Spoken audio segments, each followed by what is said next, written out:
오늘 우리가 창세기 1장을 읽었습니다만 1장에서 살짝 앞으로 가보면 창세기 3장이 나오죠. 타락장. 익히 아시는 대로 아담과 하와가 그만 금단의 열매를 먹고 에덴 낙원에서 쫓겨나는 장면이 그려져 있죠. 에덴에서 쫓겨난 아담과 하와가 어떻게 생활했을까요? 우리 성경은 3장에 이어서 4장의 가인과 아벨 이야기를 전해주잖아요. 근데 그 외에 아담과 하와에 대한 특별한 이야기가 없어요.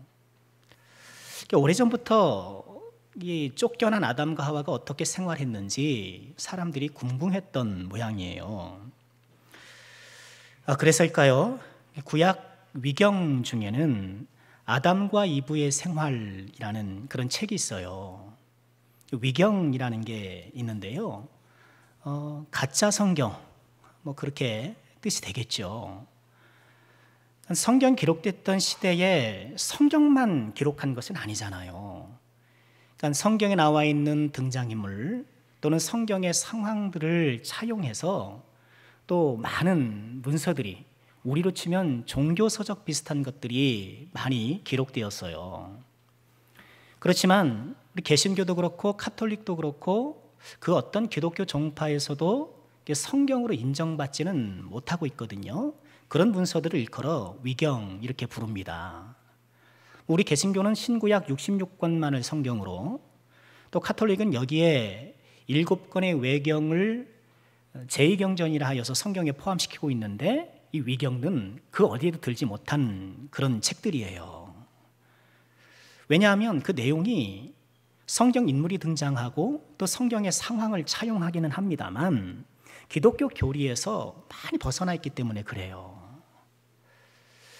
그래서 성경에 포함은 되진 않지만 당대 사람들의 신앙관 또는 문화, 사고 이런 것들을 엿볼 수 있는 또 나름 의미 있는 문서들이긴 하죠. 아담과 하와의 생활, 이 위경 속에는 이런 내용이 있어요. 낙원에서 추방당한 아담과 하와가 7일 동안 막 슬피 웁니다. 얼마나 안타까웠겠어요.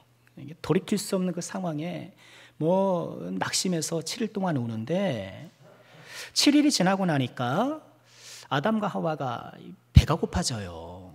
그래서 먹을 것을 찾지만 땅이 촉박하니 먹을 수가 없죠. 찾을 수가 없죠. 그래서 하와가 아담에게 먹을 것을 좀 찾아보라고 얘기를 해요. 나의 주여, 배가 고픕니다. 가서 우리를 위해 먹을 것을 찾아보세요. 혹시 하나님께서 우리를 불쌍히 여겨서 전에 있던 곳으로 다시 데려갈지도 모르잖아요. 이렇게 먹을 것을 찾아가서 이렇게 방황하고 이렇게 좀 불쌍한 모습을 보이면 하나님이 혹시 돌아오게 해주지 않을까, 그런 기대가 있었던 모양이죠. 아담은 7일 동안 음식을 찾기 위해 온 땅을 다녔지만 기껏해야 짐승들이 먹을 수 있는 그런 음식만 발견할 수 있을 뿐 낙원에서 먹었던 그런 음식은 찾을 수가 없었죠. 이에 아담이 하와에게 우리 이럴 게 아니라 하나님께 회개합시다. 회개를 제안해요. 회개하면 하나님이 다시 불러주실지도 모른다는 것이죠. 그래서 아담 자신은 요단강에 목까지 이렇게 몸을 담그고 40일 동안 기도하겠다, 회개하겠다 얘기합니다. 그리고 하와는 아담보다 연약하니까 37일 동안, 3일 빼서 37일 동안 티그리스 강에 그렇게 똑같이 몸을 담그고 회개기도 하자고 그렇게 제안해요. 그러니까 아담과 하와가 요단강에서 또 티그리스 강에서 몸을 담그고 회개를 시작합니다. 그런데 18일이 지나자 사탄이 와요. 이 광명한 천사로 모습을 둔갑하고는 티그리스 강에서 회개하고 있는 하와를 찾아갑니다. 그러고는 하는 말이 하나님이 지금 너희의 탄식 소리를 들으셨다. 또 하늘에서 천사들과 또 천사들이 탄원하고 중보했는데 이제 하나님께서 그걸 들으셔서 아담과 하와를 용서해 주시기로 하셨다. 그리고 나는 지금 이 사실을 알려주기 위해서 왔고, 자, 그러니 그만 물에서 나와서 너희들을 위해서 준비된 음식을 먹으러 가자. 하와를 또 속인 거예요. 근데 하와는 또 이 말에 속아서 물에서 나옵니다. 물에서 나온 이 기진맥진한 몸을 사탄의 부축을 받고 이제 요단강으로 찾아가는 거예요. 아담을 찾아가는 거예요. 근데 아담이 멀리서 오는 이 하와와 또 그 옆에 있는 존재를 보고 사탄인 것을 바로 알아챕니다. 또 아담이 울며 탄식하는 거죠. 하와여, 어찌하여 낙원에서 우리를 속였던 그 사탄에게 또 속았는가? 당신의 인내심은 어디로 갔는가? 그제야 하와도 자신이 속았다는 것을 알게 되었고요. 하와는 사탄을 향해서 부르짖으며 외칩니다. 이 저주받은 악마야, 대체 왜 우리한테 이러느냐? 우리가 너에게 뭘 했다고 이렇게 괴롭히느냐? 좀 그러잖아요. 우리가 너를 무슨 해를 끼쳤다고 이렇게 우리를 괴롭히느냐? 그래서 사탄이 이런 말을 해요. 아담, 나는 너 때문에 하늘에서 천사들을 위해 누렸던 영광을 뺏겼다. 너 때문에 나는 이곳으로 던져졌다, 쫓겨났다. 왜냐하면 하나님께서 하나님의 형상으로 너희를 만드시고는 우리에게 절하라고 시키셨다. 미가엘 천사가 먼저 절하고는 우리에게도 잘 절하라고 했는데 그래서 우리가 반발했다. 하나님께 대항했고 이곳으로 쫓겨날 수밖에 없었다. 나는 나보다 열등한 너에게 절할 수 없었다. 내가 너보다 더 뛰어나다. 내가 먼저 창조되었다. 그러니 절을 한다면 네가 나에게 하는 것이 마땅하다. 그렇게 얘기한 거예요. 자, 이 내용은 계속 소개할 수는 없고요. 물론 지어낸 얘기죠. 상상의 이야기죠. 하나님의 형상으로 창조된 아담에게 절을 하라 그런 성경은 없잖아요. 아담한테 절하라 이런 내용은 없고. 이 때문에 대항하다 쫓겨났다. 또 이에 앙심을 품고 또 아담과 하와를 괴롭혔다라는 그런 해석이에요. 지어낸 이야기지만 이 이야기 속에 한 가지 분명한 것이 담겨 있죠.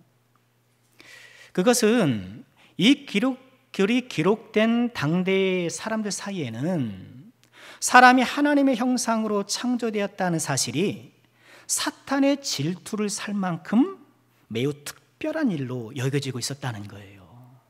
그러니까 하나님의 형상으로 우리가 사람이 지음받았다라는 것은 대단한 일이다라는 이런 공감대는 있었다라는 것, 이 분명한 사실이라는 거예요. 하나님의 형상으로서의 인간 존재의 고귀함, 이것을 잘 알고 있었다라는 것이죠. 지난주부터 우리가 창세기 산책을 시작했는데요. 창세기가 어떻게 시작합니까? 태초에 하나님이 천지를 창조하시니라. 오늘로 볼 때 7단어의 이 완전한 문장으로 시작하죠. 선포로 시작됩니다. 그리고 하나님의 이 창조의 6일은 혼돈과 공허를 바로잡는 과정, 땅이 혼돈하고 공허했다, 이런 모든 상황을 바로잡는 과정. 그래서 창조의 첫 3일은 혼돈을 바로잡으시고 창조의 나머지 3일은 공허를 채우시고, 우리가 지난 시간에 함께 살펴보았어요. 이처럼 창조의 6일은 혼돈과 공허를 바로잡아 나가시는 이런 과정이기도 한데, 이 창조 6일의 하이라이트 중에 하이라이트는 무엇일까요? 사람의 창조인 거예요. 사람 창조가 창조 사역의 하이라이트라는 사실은 얼핏 이 성경 구절만 보아도 알아요. 그러니까 각 날의 그 창조에 할당한 성경 구절의 양만 보아도 알아요. 첫째 날 창조에는 3절을 할애했고요, 2일에도 3절, 3일에는 5절, 4일에는 6절, 5일에는 다시 4절, 이렇게 할애한 반면에 6일째 사람을 창조하시는 이 기사는 8절을 할애하고 있어요. 가장 많은 분량이, 이 창조 기사의 가장 많은 분량을 사람 창조, 6일 창조가 차지하고 있다는 것이죠. 또 우리가 잘 아는 대로 이전까지 모든 만물은 하나님께서 말씀으로 창조하셨잖아요. 있으라, 있으라. 그러나 사람을 창조하실 때는 어떻게 해요? 창세기 2장 7절의 말씀처럼 친히 흙으로 지으시고 코에 생기를 불어 넣어주시는 이런 특별한 과정을 거치셨어요. 그냥 말씀만 하신 것이 아니라 이렇게 비짓고 또 코에 생기를 불어넣으시는 특별한 과정, 이 더 큰 사랑과 정성을 들이신 것이죠. 또 사람 창조의 특별함을 보면 창조 후에 이른바 승인의 말씀, 승인의 말씀이라는 것은 각 날의 창조가 끝난 후에 만족해 하시는 하나님의 표현, 좋았더라. 그렇죠. 각 날마다 하나님께서 좋았더라라고 말씀하셨지만, 그러나 두 번째 날, 바이블 아카데미 기억하시나요? 두 번째 날에는 좋았더라는 말씀이 없으셔요. 왜요? 물의 위, 궁창 위의 물과 궁창 아래의 물을 이렇게 만드셨던 혹은 다스리셨던 그 날이라, 이 물이 나중에 노아 홍수 때 심판의 도구로 사용되잖아요. 그걸 그렇게 배치시켜 놓고 하나님이 좋아하실 리가 없으시죠. 좋아했던 말이 둘째 날은 빠져 있습니다만, 자, 각날의 창조 후에 이렇게 좋았더라 말씀하셨던 하나님이 사람을 창조하신 후에는 어떻게 해요? 우리 31절에 읽은 것처럼 하나님이 지으신 그 모든 것을 보시니 보시기에 심히 좋았더라. 토브, 좋다, 토브인데 어떻게 토브? 매우드, 토브 매우드, 매우 좋았더라. 우리 한글 성경은 심히 좋았다, 심자를 썼잖아요. 이 한자를 보니까 심한 심자인데 정도를 벗어났다라는 그런 뜻이 있더라고요. 그러니까 좋음의 범위가 있잖아요. 좋음의 어떤 그릇이 있다라고 친다면 이 좋음의 그릇을 콸콸 차고 넘치는 거예요. 너무너무 좋아서 이 감정의 그릇이 이 좋음을 다 감쌀 수가 없는 거예요. 너무 좋으셨다는 것이죠. 이처럼 사람을 창조하신 것이 하나님의 창조유길에 가장 특별한 일로 다루어지고 있는데, 그러나 사람 창조가 창조의 하이라이트인 근본 이유는 오늘 우리가 살펴볼 말씀처럼 하나님의 형상대로 창조되었기 때문이에요. 하나님의 형상대로 창조하시기 위해서 손으로 빚으시고 호에 생기를 부으시는 특별한 과정을 삽입하신 것이고, 하나님의 형상대로 창조되었기 때문에 보시기에 심히 좋으셨던 거예요. 그렇습니다. 우리 사람은 하나님의 형상대로 창조되었어요. 이 어떤 우주 만물에게도 허락되지 않았던 하나님의 형상을 따라 창조되는 축복을 사람들만 누리게 된 거예요. 다른 피조물과는 확연히 구별되는 존귀함이 우리 사람에게 있는 것이죠. 사람이 하나님의 형상대로 창조되었다는 사실을 우리가 잊지 말아야겠습니다. 하나님의 형상대로 창조되었다는 것은 어떤 의미일까요? 우리는 왜 이 사실을 다시 한번 마음에 되새겨야 할까요? 오늘 말씀을 통해서 함께 나눠보고자 합니다. 자, 26절을 다시 한번 보실까요? 우리 함께 읽겠습니다. 하나님이 이르시되 우리의 형상을 따라 우리의 모양대로 우리가 사람을 만들고 그들로 바다의 물고기와 하늘의 새와 가축과 온 땅과 땅에 기는 모든 것을 다스리게 하자 하시고, 자, 하나님은 사람을 지으시기에 앞서서 논의를 하세요. 내부 논의를 통해서 하나님의 형상을 따라 모양대로 사람을 만들자라고 합의를 하셔요. 자, 26절은 많은 논란이 있는 그런 말씀이에요. 우선 우리가 누구냐? 그죠? 아니, 갑자기 하나님이 단수로 나오다가 우리가 갑자기 등장해요. 우리가 누구냐는 거죠. 그래서 어떤 학자는 이 우리라는 표현이 실제 복수가 아니라 하나님이 사람을 창조하실 때에 본인의 의지를 스스로 고무시키는 표현이다.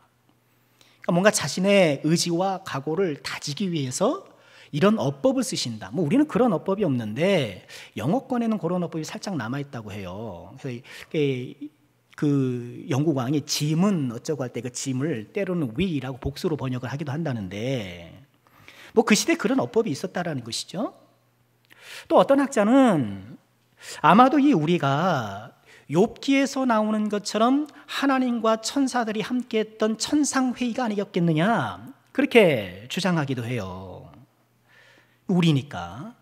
그러나 하나님이 스스로의 의지를 고무시키는 표현이라고 하기에는 다른 성경적인 예를 좀 찾기가 어렵고요.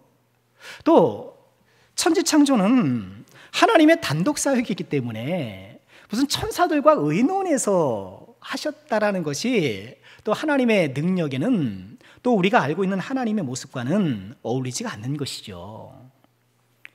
그래서 우리 개혁교회는 이 본문의 우리를 삼위일체를 나타내는 표현으로 봐요. 물론 청세기를 처음 받았던 사람들에게는 이 삼위일체가 좀 낯설죠. 그들은 아직 성경을 다 모르니까. 그러나 성경 66권 전체 계시의 빛 아래서 보면 우리는 삼위일체 하나님이라는 것을 알잖아요. 하나님은 삼위로 존재하시는 분이시잖아요. 또 요한복음 1장 3절에 보면 예수님이 만물을 지으신 자로 이렇게 되어 있고요.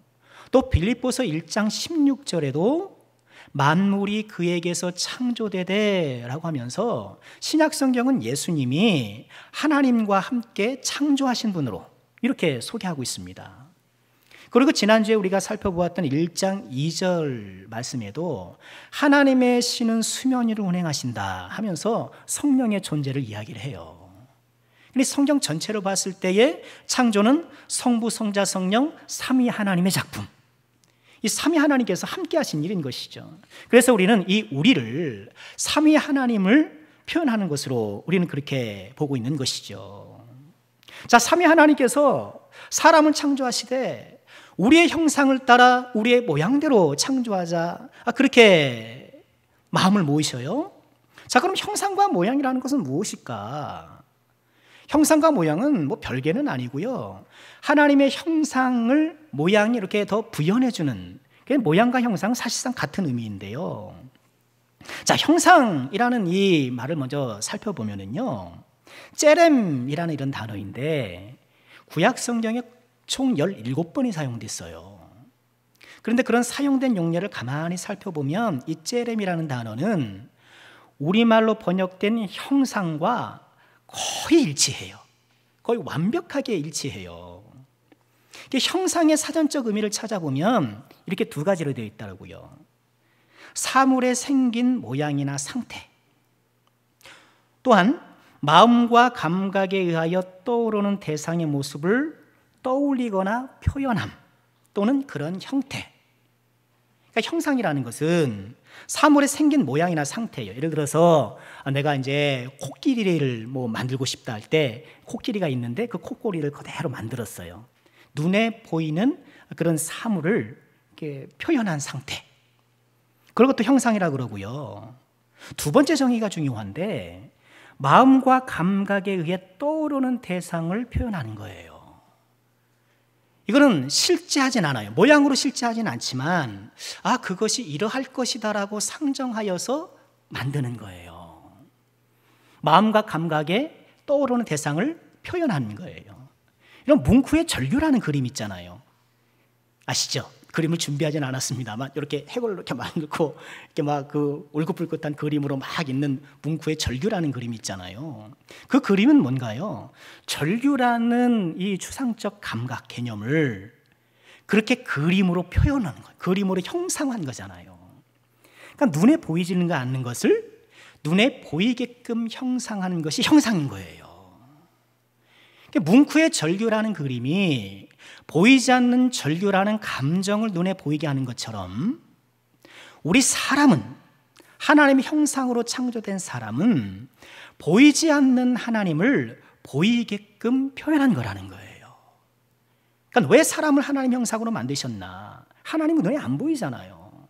그러니 이 눈에 보이는 사람을 보고 하나님이 어떤 분인지를 가늠하게 하는 거예요.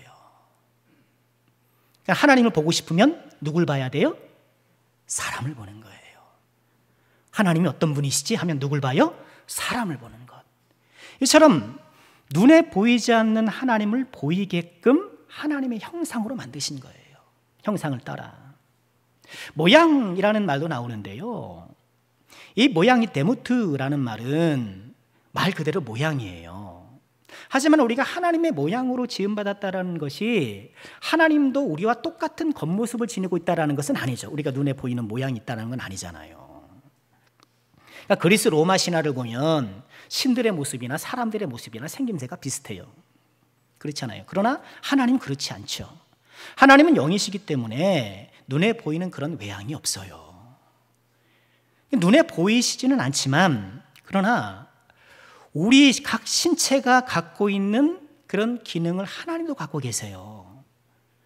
보이는 눈이라는 신체를 하나님께서 갖고 계시진 않지만 보시고, 입이라는 신체를 하나님께서 갖고 계시진 않으나 말씀하시고, 그렇죠.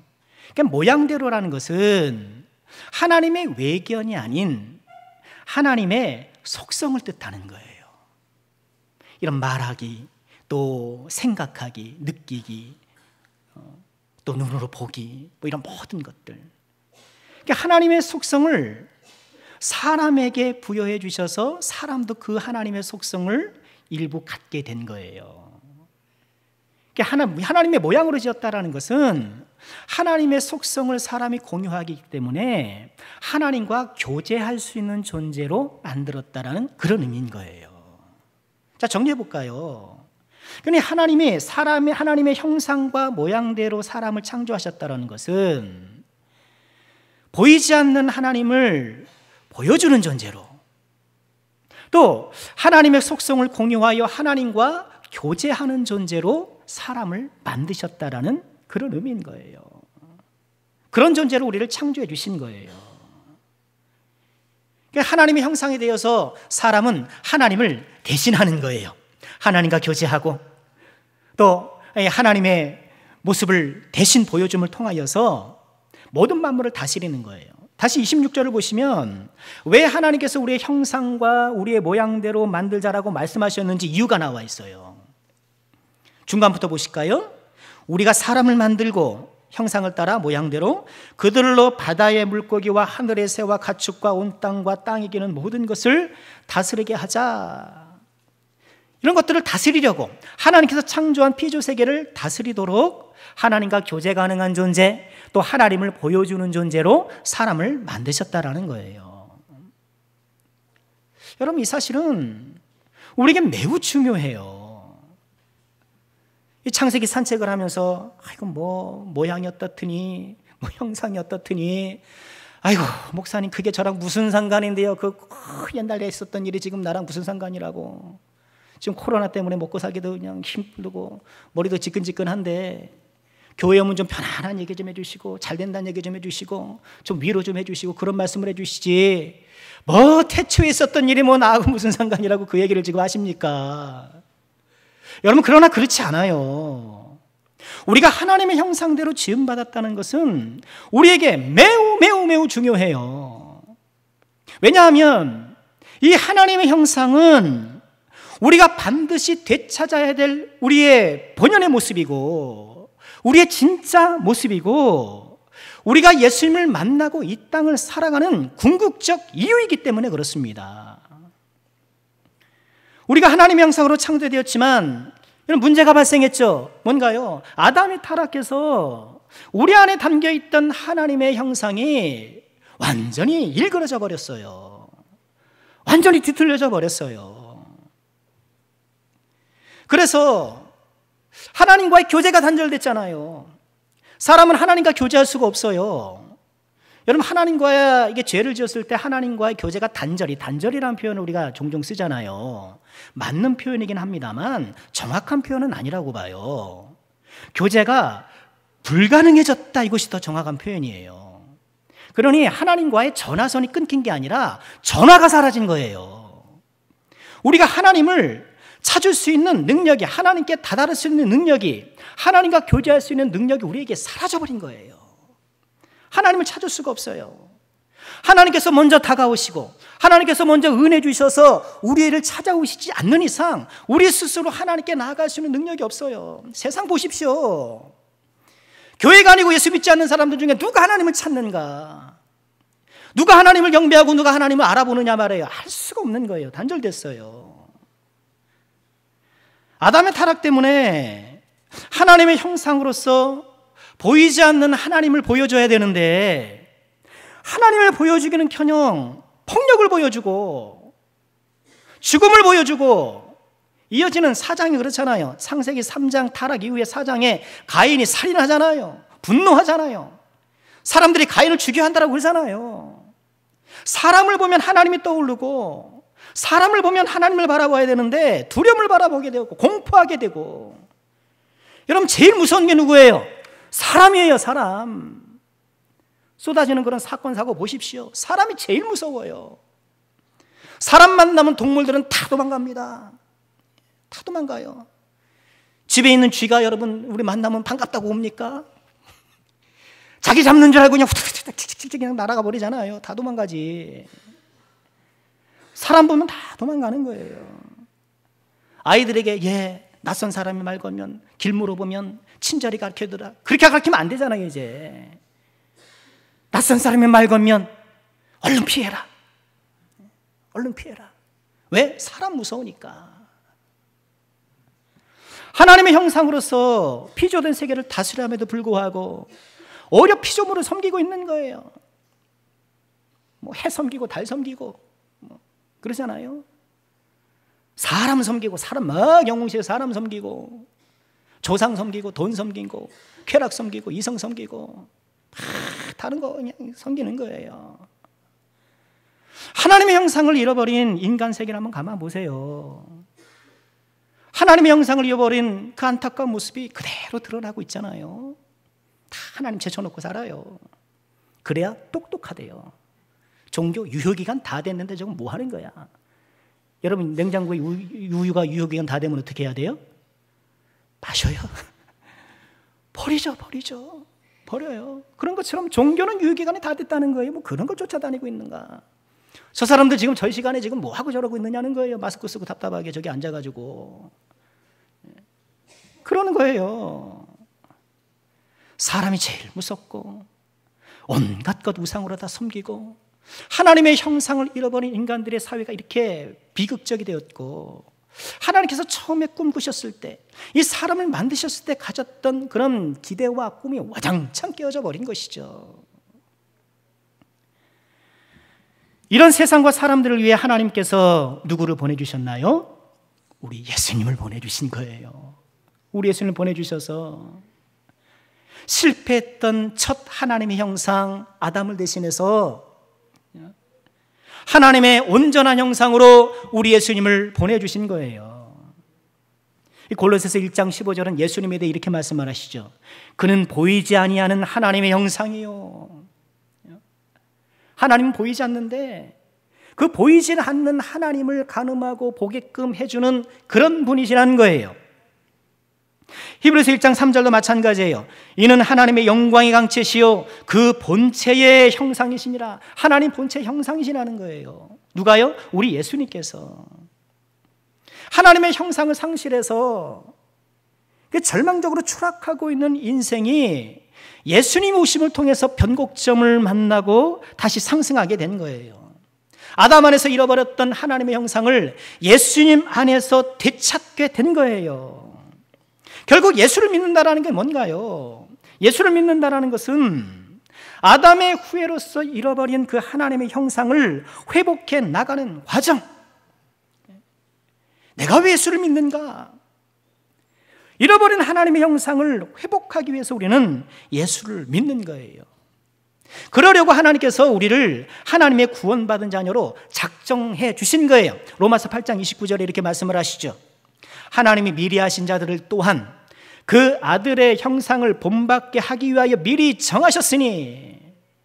왜 우리를 예정하셨는가? 왜 우리를 하나님의 구원의 자녀로 미리 선택하셨는가? 왜요? 아들의 형상을 본받게 하기 위해서라는 거예요. 하나님의 형상은 우리가 반드시 돌아가야 될 본래의 모습. 이것이 신앙생활의 핵심 중에 핵심이요. 아니, 이것이 신앙생활의 전부예요. 에베소서 4장 13절에 어떻게 말씀하시나요? 우리가 다 하나님의 아들을 믿는 것과 아는 일에 하나가 되어 온전한 사람을 이루어 그리스도의 장성한 분량에 충만한 데까지 이르니. 하나님의 형상 그리스도, 그 그리스도의 장성한 분량까지 우리가 자라자. 거기까지 이르자. 골로새서 3장 10절에도 이렇게 말씀을 하시죠. 함께 읽을까요? 새 사람을 입었으니 이는 자기를 창조하신 이의 형상을 따라 지식에까지 새롭게 하실 입은 자니라. 자기를 창조하신 이의 형상을 따라서, 그 형상을 따라서 계속 새로워지는 사람, 그런 사람이라는 거예요. 누가요? 예수 믿는 사람이.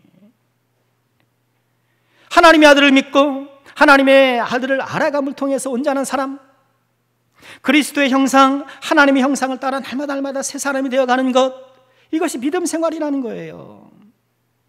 그런데 문제는 뭔가요? 이 믿음 생활의 본질을 자꾸만 잃어버리더라는 거예요. 자꾸 잊어버려요. 내가 왜 신앙생활하는지를 자꾸 잊어버려요.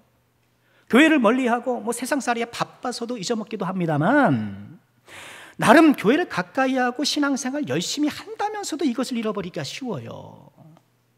왜 그런 거잖아요. 날마다 열심히 공부하는데 막 공부하다 보니까 우리 학생, 내가 왜 공부하는지 모르는 거예요. 내가 왜 이렇게 공부를 열심히 하지? 막 맨날 나가서 출근하고 열심히 일하고 막 그렇게 아둥바둥 사는데 내가 왜 이렇게 살지? 내 삶의 목적을 잃어버리는 것처럼 내가 예수 믿고 신앙생활하는 근본 목적을 잃어버리고, 그러더니 향방 없이 하는 거예요. 뭘 하긴 하는데 정말 중요한 것을 잃어버리는 것. 우리가 신앙생활을 왜 하는가? 하나님의 형상을 회복하는 것이고, 하나님의 형상이신 예수 그리스도를 닮아가는 것. 여러분, 제가 이 설교를 처음 하는 것이 아니잖아요. 설교를 준비하면서 저도 다시 한번 깨닫게 되더라고요. 야, 또 잊어먹고 있었구나. 이걸 잊어먹기가 얼마나 쉬운지. 이것이 가장 우리에게 중요한 것인데, 예수를 닮은 것이야말로 우리 존재의 이유이고 신앙생활하는 가장 중요한 이유인데, 이걸 잃어버리고 뭘 하고 있는가? 여러분, 이것을 놓쳐버리면 그 모든 것 아무것도 소용이 없는 거예요. 목사가 돼서 설교 막 침퇴가면서 그럴듯하게 핸들, 교회가 부흥해서 우리가 교회가 몇천 명이 돼가지고, 야, 저 목사님 성공했네, 야, 목회 훌륭하네. 사람들은 칭찬할는지 모르지만 예수 닮지 못하면 아무것도 아니라는 거예요. 아, 저 사람 믿음 좋네, 아, 저렇게 기도하네. 그래도 예수 닮지 않으면 아무것도 아닌 게 되는 거예요. 목회가 뭘까? 말씀을 준비하면서 다시 한번 돌아보게 됐어요. 지금 내가 회사 운영하듯 교회 운영하는 것 아닌가? 형식적으로는 기술적인 유사면이 있긴 해요. 교회도 회의를 해야 되죠. 뭔가 기획을 해야 되죠. 아파트 들어온다니 또 우리가 다 이렇게 대쪽 대세우고 이렇게 해야 되죠. 그런데 이런 부수적인 것들 때문에 가장 중요한 본질을 잊어먹고 있는 것은 아닌가? 갈라디아 4장 19절에서 바울 사도는 목양의 목적을 아주 분명히 하고 있어요. 나의 자녀들아, 너희 속에 그리스도의 형상을 이루기까지 다시 너희를 위하여 해산하는 수고를 한다. 목회가 뭔지를 정확하게 알고 있었던 거예요. 신앙생활이 뭔지 우리는 정확하게 좀 알고 가야 돼요. 가다 보면 자꾸 궤도를 이탈하고 길을 벗어나고. 이 갈라디아 4장 19절은요, 나의 자녀들아, 너희 속에, 이렇게 너희라고 했는데 이 너희를 나로 바꾸어도 의미가 조금 더 달라지지 않아요. 내 속에 그리스도 형상 이루기까지 해산하는 수고를 하노니. 이것이 가장 중요함을 우리가 다시 한번 되찾기를 주의 이름으로 축원합니다. 내가 왜 신앙생활을 하는가? 내가 왜 예수를 믿고 이 시간에 여기 앉아 있는가? 나는 왜 기도하고 나는 왜 섬기는가? 여러분, 직분이 무슨 의미가 있겠어요? 그죠? 그럼 내가 봉사하는 것이, 이런 것이 없으면 내가 무슨 의미가 있겠냐는 거예요. 아무리 내가 직분을 하늘까지 받아도, 내가 아무리 봉사를 한다 하더라도 내 안에서 예수를 닮아가는 모습이 없는데, 내 안에서 하나님의 형상이 회복되어 가는 이런 과정들이 없는데 그것이 무슨 소용이 있겠느냐는 거예요. 우리가 다시 한번 오늘 말씀 하나님의 형상으로 우리가 지음받았음을 다시 한번 기억하고 하나님의 형상을 회복하는 목사가 되고 하나님의 형상을 회복하는 성도가 되고 예수를 닮아가는 목사가 되고 예수를 닮아가는 성도가 되고 이 귀한 믿음의 정상궤도를 되찾는 우리가 꼭 될 수 있기를 주의 이름으로 축원합니다. 말씀을 마칠게요. 찬송가 463장에 보면 신자 되기 원합니다. Lord, I want to be a Christian. 신자 되기 원합니다. 이런 찬양이 있어요. 작사 작곡 미상인데 찬송에 보면 아프리카계 미국인, 그러니까 흑인 영가예요. 흑인들의 찬송이에요. 잘 아시는 대로 18세기 미국 흑인 노예들은 비참한 학대와 멸시를 받았죠. 또 당시 교회들이 그런 학대와 멸시를 막 정당했어요. 백인 신학자들 중에는 흑인들에게는 영혼이 없다 이렇게 말하는 사람도 있었어요. 개에게 영혼이 없는 것처럼 흑인에게도 영혼이 없다. 백인 여성은 흑인 남성 노예 앞에서 거리낌 없이 옷을 갈아입어요. 여러분 강아지가 있다고 해서 내가 옷 못 갈아입을 거 없잖아요. 그렇게 생각했다는 거예요. 이런 참혹한 비인간화, 사람 대접 받지 못했던 이런 비인간화 속에서 이 흑인 노예들이 이 찬양을 부른 거예요. 1절 가사는 그거죠. 신자 되기 원합니다. 신자 되기 원합니다. 2절 가사는 우리 한글 찬송은 사랑하기 원합니다인데 영어 성경은 more loving, 더 사랑하기 원합니다. 3절 가사도 마찬가지예요. 거룩하기 원합니다인데 more holy, 더 거룩하기 원합니다. 신자 되고 더 사랑하기 원하고 더 거룩하기 원하고 그리고 어떻게 해요? 예수님처럼 되길 원하고 그렇게 가혹하고 비참한 비인간화 속에서 저는 예수님을 닮고 싶습니다.